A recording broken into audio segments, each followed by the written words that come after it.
ভাৰতৰ এনেকুৱা এগৰাকী সাংসদ জন্ম পাইছে অসমত যিয়ে তেখেতৰ নিজৰ পুত্ৰৰ বিয়াটো ব্যৱসায় কৰিছে গোটেই পুত্ৰৰ বিয়াৰ টকা ধুবুৰীৰ 10টা সমষ্টিৰ পৰা 2 কোটিকৈ 20 কোটি লৈছে লোকসভাটো আগত টিকট দিম বুলি টকা লৈছিলে আৰু তেওঁৰ নিশ্চয় ডেন্স নৃত্যটো দেখিছে আপোনালোকে তেওঁতো নৃত্যটো কোনো কৰা দেখা নাছিলোঁ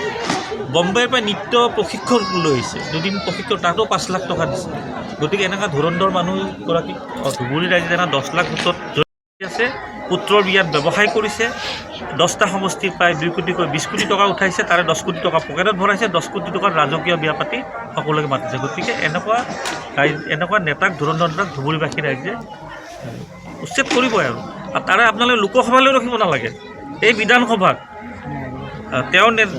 ধৰি লওক সাংসদ হৈ আছেতো 90-80% চিট বিধায়ক হাৰিব ইয়াত কংগ্ৰেছৰ আপুনি কোৱা মতে তেওঁৰ পুতেকক যে বিয়া পাতিলে কংগ্ৰেছৰ কেন্দ্ৰীয় টিকট দিয়াৰ নামত পইচা লৈ বিয়া পাতিলে নেকি লোকসভাত এটা কিস্তি ল'লেই 1 কোটি 2 কোটিকৈ ল'লেই 1 বছৰ আগৰে কথা ক'লোতো এতিয়া বিধানসভা আহিছে আৰু আটাইতকৈ ডাঙৰ কথা বিধানসভা এজনৰ পৰা লোৱা নাই ইয়াতে বোলে কোনোবা অমৃত বাচ্চা আছে তাৰ পৰা 3 কোটি লৈছে আৰু কোনোবা দুগৰাকী আছে বোলে পত্নীও বোলে টকা লোৱা আৰম্ভ কৰিছে আকৌ লগত মাছ মাংস আৰু দৈটো বেলেগকৈ যায় ধুবুৰীৰ পৰা গতিকে এইজন এজন পুঁজি মাগি খোৱা নেতা এইটো ধুবুৰী ৰাইজে বুজি পোৱাত দেৰি হ'ল সেইকাৰণে অহাবাৰ তেওঁক উচ্ছেদ কৰিম দিয়ক তৃণমূল কংগ্ৰেছৰ পৰা দুলামেতে খেলিব তেওঁ আকৌ কৈছোঁ 10টা সমষ্টিৰ পৰা 20 কোটি উঠাইছে লোকসভাটো উঠাইছে এতিয়া পত্নীও পইচা লোৱা আৰম্ভ কৰিছে মানুহৰ বিয়া পাতিলে ধাৰ হয় লোন হয় ধাৰ হয় কাৰোবাৰ পৰা দিব লগা থাকে পেণ্ডেলৰ পে'মেণ্ট দিব লাগে এওঁতো 10 কোটি পকেটত ভৰাইছে আৰু আটাইতকৈ হাঁহি উঠিছে মই আকৌ কৈছোঁ আপোনালোকে খবৰ ল'ব এই গোবিন্দাক নৃত্য শিকোৱা যিগৰাকী পুৰণা এগৰাকী নৃত্য প্ৰশিক্ষক আছে 5 লাখ টকাত লৈ আহিছে আৰু সেই ষ্টেজতে নাচি আছিলে ফটো দেখাইছিল অলপ ভাইৰেল হৈছে চবত কংগ্ৰেছে প্ৰথম তেওঁলোকে এটা টকা সংগ্ৰহ কৰি আছে 3 কোটিৰ পৰা 5 কোটি টকালৈ আৰু যাৰ অভিযোগ আপোনালোকে কেইটামান দিনৰ পিছত খোলাখুলিকৈ পাব নেতাসকলে ঘৰত বিয়া পাতিবৰ কাৰণেও টকা সংগ্ৰহ কৰি আছে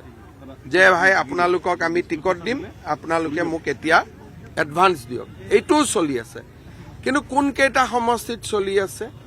22ৰ পৰা 23টা আমাৰ মিয়া সমাজৰ দুৰ্ভাগ্য যে তেওঁলোকে কংগ্ৰেছক ভোটো দিব লাগে টকাও দিব লাগে আপোনালোকে বুজি পাব তেওঁলোকৰ দুৰ্ভাগ্য ভোটো দিব আৰু টকাও দিব আৰু এভিকশ্যনৰ সময়ত কংগ্ৰেছ দলে সহায়ো নকৰে মিয়া সমাজৰ মই দুৰ্ভাগ্য বুলিয়ে ক'ম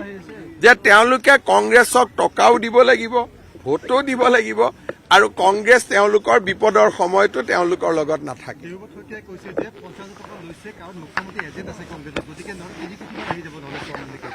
নহয় মোৰ এজেণ্টবিলাকে টকা দিব নোৱাৰিব নেকি এইটো আকৌ ভুল কথাহে ক'লে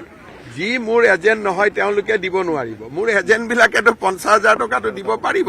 কাৰণ মোৰ এজেণ্টবিলাক কোনবিলাক যি আগতে মন্ত্ৰী আছিল MLA আছিল মোৰ লগত একেলগে পাৱাৰত থাকোঁতে কংগ্ৰেছ কৰিছিল গতিকে তেওঁলোকৰ হাতততো ইমান টকাটো থাকিব ডেফিনেটলি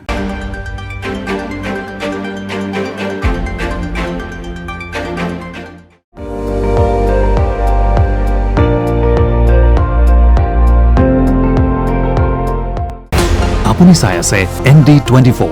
সৰ্বশ্ৰেষ্ঠ নহয় সৰ্বোত্তমৰ দৌৰত